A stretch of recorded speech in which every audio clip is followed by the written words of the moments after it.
আসসালামু আলাইকুম সুপ্রিয় অষ্টম শ্রেণীর শিক্ষার্থী, জেবিমেথকে স্বাগতম। আমরা আজকে তোমাদের দ্বিতীয় অধ্যায় অনুশীলনী 2.1-এর 16, 17 এবং 18 নম্বর প্রশ্নের সমাধান করব। প্রথমে দেখো 16 নম্বর বলা আছে, একই হার মুনাফায় কোনো আসল 6 বছরে মুনাফা আসলে দ্বিগুণ হলে কত বছরে তা মুনাফা আসলে 3 গুণ হবে? তাহলে আমরা ধরে নেব, ধরি আসল 100 টাকা, তাহলে 6 বছরে মুনাফা আসল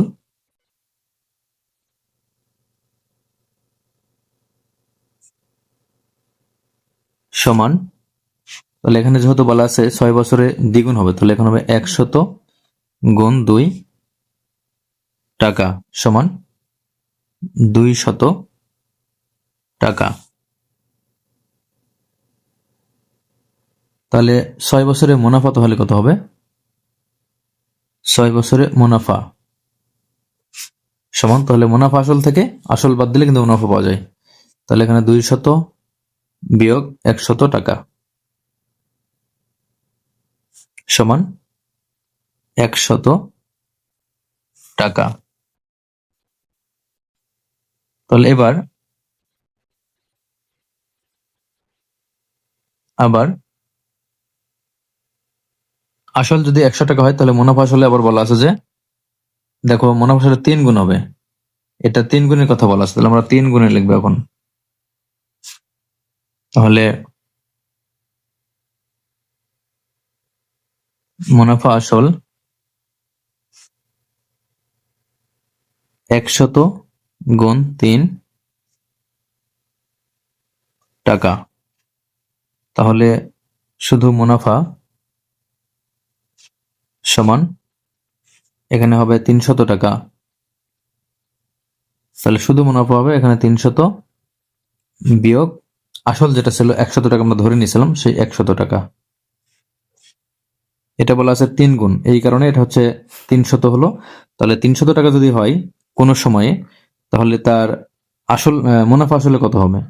তাহলে মুনাফা আসল যেহেতু 300 টাকা, তাহলে শুধু মুনাফা হচ্ছে মুনাফা আসল থেকে আসল বাদ, তাহলে এটা হবে 200 টাকা। তাহলে এবার 100 টাকায় আমরা লিখব যে 100 টাকা টাকা এখানে 100 টাকা মুনাফা হয় 6 বছরে। তাহলে 1 টাকা মুনাফা হয়, 1 টাকা মুনাফা হয়, তাহলে এটা হবে 6/100 বছরে। তাহলে এবার আমরা লিখবো এই যে 200 টাকা, তাহলে সুতরাং 200 টাকা মুনাফা হয়, তাহলে 6/100 গুণ এখানে 200, তাহলে 0 0 0 0 কাটবে, এখানে 6 এবং 2 গুণ করলে 12 বছরে, তাহলে এখানে উত্তর হবে 12 বছরে।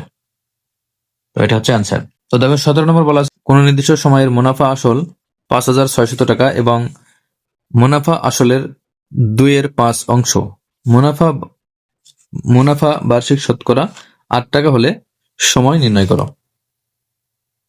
তাহলে 17 নম্বর, তাহলে আমরা লিখব যে মুনাফা আসল সমান 5,600 টাকা, 5,600 টাকা। তাহলে আমরা জানি যে মুনাফা আসল আসলে মুনাফা এবং আসলের যোগফল। তাহলে প্রশ্ন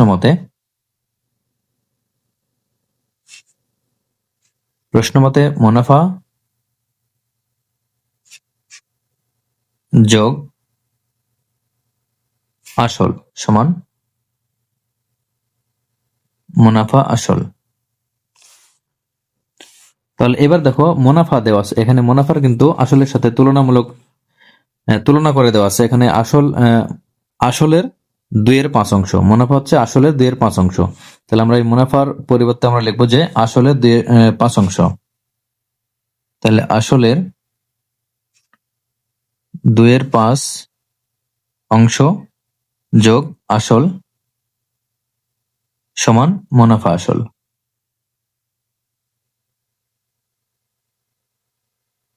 তাহলে বা এখান থেকে আমরা আসল যদি কমন নিয়ে দেখো, উভয় পাশে আসল আছে, তাহলে আসল কমন নিলে এখানে থাকবে 2 এর নিচে 5 যোগ এখানে 1 সমান মুনাফা আসল মান আমরা এখানে দেওয়া আছে যে 5,600 টাকা, এটা আমরা বসাবো। তাহলে বা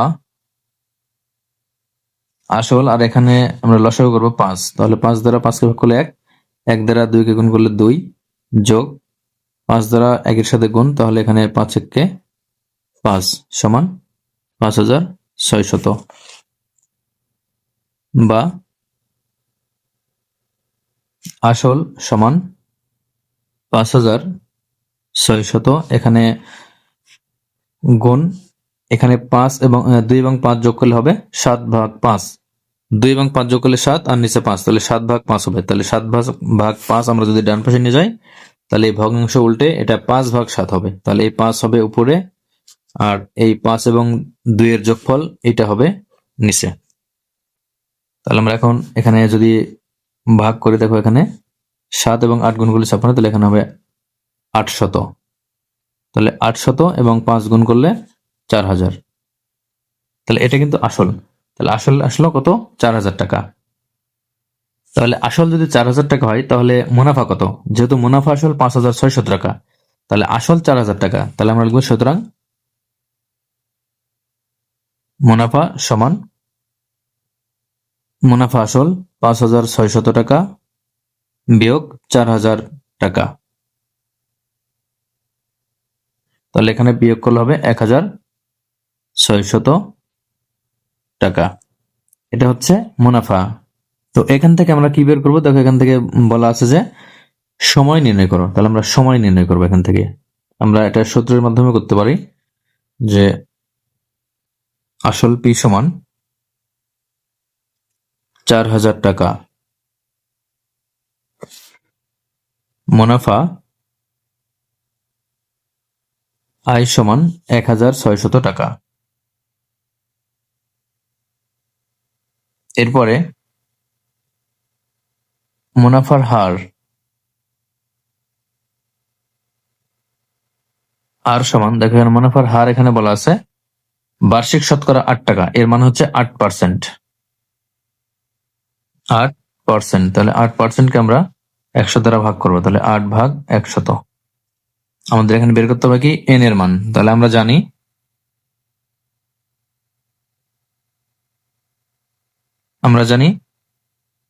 PNR সমান আই। আমরা এখানে মূল সূত্র এটা ছিল যে আই সমান PNR। যেহেতু আমরা এন এর মান বের করবো, এই জন্য আমরা PNRটা আমরা বাম পাশে নেব। যখন আমরা PN এবং আর বের করবো, সেক্ষেত্রে আমরা PNR সমান আর লিখবো, আর PNR সমান আই লিখবো। আর যদি আই এর মান বের করি, তাহলে আই সমান PNR লিখবো। তাহলে আমাদের এক লাইন কিন্তু কম করতে হবে। তাহলে এখন আমরা এখান থেকে এন সমান রাখবো।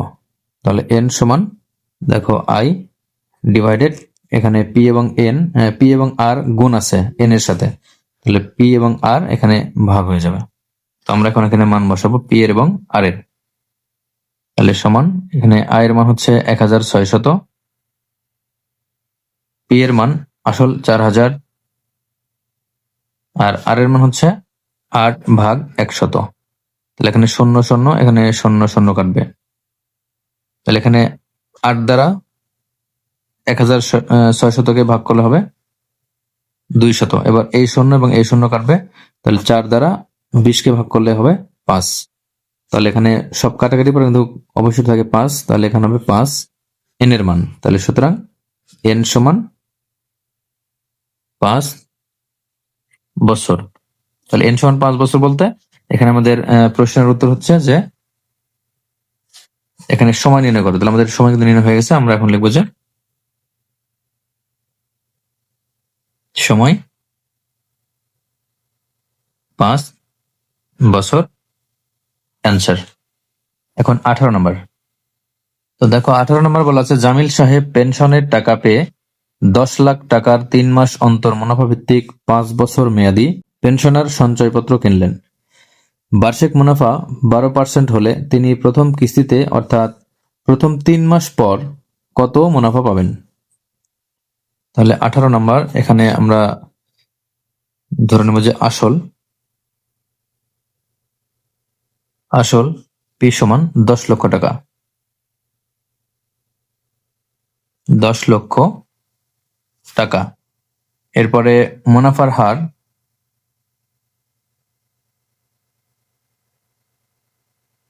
আর সমান 12% সমান 12/100। এরপরে সময়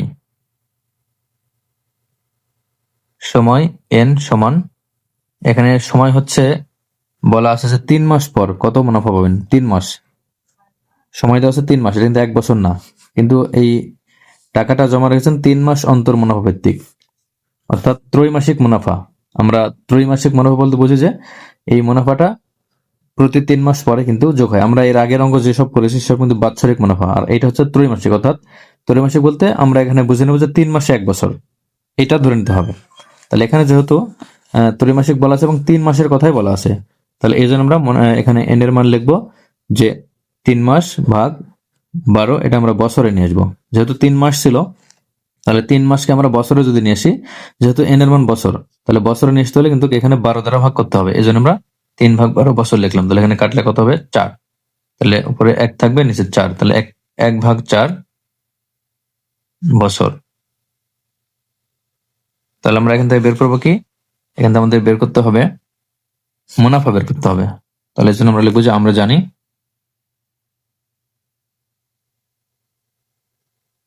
মুনাফা আয় সমান PNR। তাহলে পি এর মান 10 লক্ষ, এন এর মান 1 এর নিচে 4, 1/4, আর আর এর মান হচ্ছে 12/100। আমরা এখানে 0 0, এখানে একটা 0 0, 2টা কাটবো। এরপরে 4 দ্বারা 12কে ভাগ করলে হবে 3। তাহলে এখানে 3 থাকলো, আর এখানে থাকলো একক, দশক, শতক, হাজার। একক, দশক, শতক, হাজার। একক, দশক, শতক, হাজার। এখানে হচ্ছে 10,000 থাকে। দেখো, একক, দশক, শতক, হাজার, তাহলে 10,000। তাহলে 10,000 সাথে 3 গুণ করলে হবে এখানে 30,000। তাহলে 30,000 এটা হচ্ছে আয়ের মান, অর্থাৎ মুনাফা। সুতরাং মুনাফা 30,000 টাকা, এটা হচ্ছে অ্যান্সার।